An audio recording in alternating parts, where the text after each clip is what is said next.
Welcome to my show, simply entitled Women Influencers. I am Veronica, CCIM, founder and CEO of CapStack Commercial, a commercial real estate company serving the greater Orlando area. This week, we have the fifth installment of the compiled questions that my guests have asked me in the past. Here are clips from the episodes of Kenisha Robnett, Barbi Reuter, and Tiffany English. Please don't forget to hit that thumbs up button and subscribe below. I welcome your comments, and please share with someone who can benefit from this podcast. I heard you recently mention that you were considering rebranding and you were going from naming your company CapitalStack to CapStack. And so I just kind of wanted to know the idea behind it. What are some of your new branding ideas? And just like the thought process behind the whole image shift.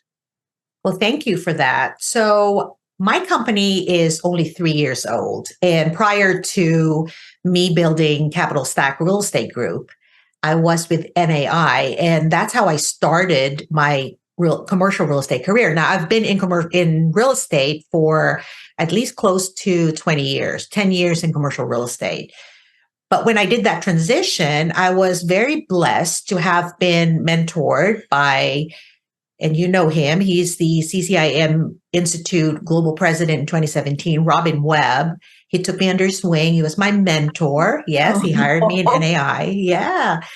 And so when I transitioned into building my own company, and again, you know, both of us know that it takes about at least 3 years to establish yourself. And of course, at that point, when I named my company, I thought CapitalStack Real Estate Group was a really, really great name. And it is. And it's with the branding that we've done in the last 3 years. I think we've made a lot of headway, especially in social media, because we have a group that I hired, Lavasco Creative Group, that has been doing a really great work in company branding. But as we progressed, and now at year 3, we thought about how maybe the name needs to be shorter, number one, and easier to remember, number two. And again, you know, you want a brain tattoo when it comes to image and corporate branding and all that. And I have a team that's actually, they could all be my kids because they're all much, much younger than me, which is great because I love to work with a younger group and team, and they're all CRE specialists. And I kind of asked also a friend of ours, a common friend of ours, Amy Calandrino. I had lunch with her. She's from Orlando. She's also just this fantastic person on social media. And I asked her about what her thoughts were on me rebranding to a shorter name. And she actually suggested, she said, what about CapStack? And I thought, wow, that's really a great name. And so I've kind of mulled it over. It's been like a few months already. Discussed it with my team and discussed it with Lavasco Creative. And even they actually referred to my company as CapStack. And I think that because of social media and more of a catchy, trying to get a catchy name, I thought that was a very, very natural way to rebrand our company. Now, it's a big deal because we're going to have to redo our logo and everything else. But that was really just the thought process to that. I believe that it's okay to pivot. It's okay to kind of elevate yourself in that way. It's going to be not so difficult. I mean, I wouldn't rebrand to a name that's so far away from CapitalStack. And so, you know, that was pretty easy decision for us. So I'm really looking forward. We are now going to go full blast, probably the first quarter of next year, or even the end of this year is when we're going to launch it. But I appreciate that question. I did a little homework and I learned that we have some things in common. We're both from blended families, and we've experienced, the when a marriage doesn't work, and we go through some dark times. And you've had some challenges as well. Your daughter had brain cancer, serious brain cancer, when she was a baby. Stage 4. stage 4 brain cancer. And this is the kind of stuff that can knock people down. And so, we all go through bad things, but I'm a believer that good things come from adversity. And so,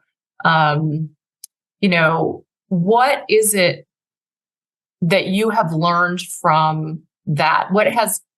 What great outcomes or characteristics have you developed as a result of the most challenging times that you've been through?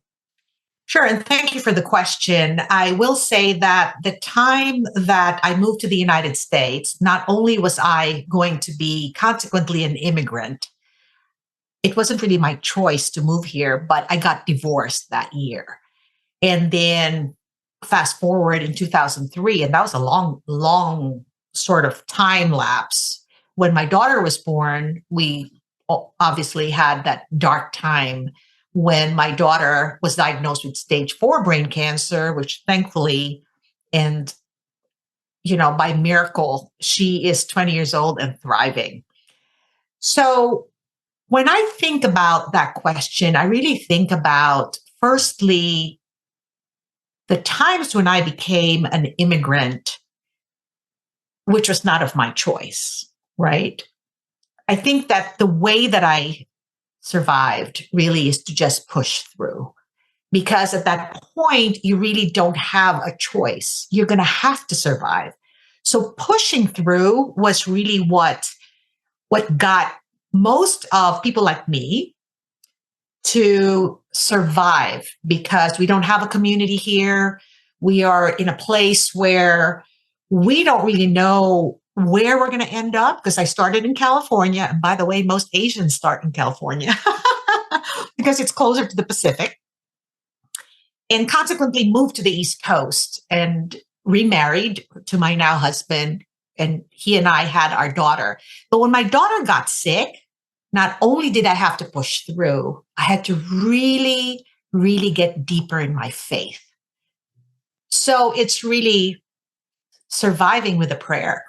And I think that it's okay to say that. Mm-hmm. It's okay to say that in the deepest, darkest moments of your life, it's okay to dig deep and really understand that there's a bigger being than you. Yes. That you have to have faith and you have to believe that good things will happen, but you just have to be patient. That's all. And you have to believe. So that would be my answer to that. I wanted to just be vulnerable and just say exactly how I got through that situation. And Barbi, I want to thank you so much for spending the time with me today. I know you're a very, very busy woman. And when I think about the type of women who tune in, that I hope will continue to tune into this podcast, I think that it's important for people like you who share a lot of nuggets that they are able to draw even little lessons that they could easily apply to their life. So thank you, Barbi. Thank you so much. Thank you. It's my pleasure. If I can just add a quote that I heard at our crew convention, kind of related to this, overcoming adversity. Robin Benincasa, she is a world-class adventure racer. And she said, it's not about the setback, it's about the comeback. Yes. And this resilience and this ability to grow after defeat or challenge or adversity or darkness is really powerful. What have you learned about yourself through the course of your career, and something that you continually, are always working on, right? And trying to make sure that you embrace and as part of your values and your priorities. Sure. And thanks for the question. I really just pondered on that. And the answer would be that I realized that most barriers are often self-imagined. Oh, a lot of times we think to ourselves, no, I can't do that. Or I could never penetrate that circle, or I could never get that client. The word never should never exist in your mindset. Yeah, agreed. Yeah, because oftentimes I think, even as women, we imagine certain things. And so, like what you've covered through the interview, you've talked about working harder because we want to prove ourselves. But oftentimes, those barriers could just be self-imagined. And so that's what I learned early in my career, that I need to be bold. I need to ask for help. And all the things that you've talked about, Tiffany, I totally 100% agree with you. Because as young people, and hopefully we have some young listeners that are tuning in, that they would really realize very early on in their lives and in their careers that you just need to convince yourself that it's okay to be different. It's okay to ask for help, because most people do want to give their assistance to you. Most people do, especially here in the United States. I say that because I'm an immigrant. You're not an immigrant because you're an American citizen. You were born of an American father, even though you lived in Vietnam. But myself, I'm an immigrant, and so it is hard to rebuild a network every time you move and you start questioning yourself all the time. So yes, it is important for us not to imagine some of the barriers. They exist, but oftentimes we stop ourselves because we convince ourselves that they're impenetrable.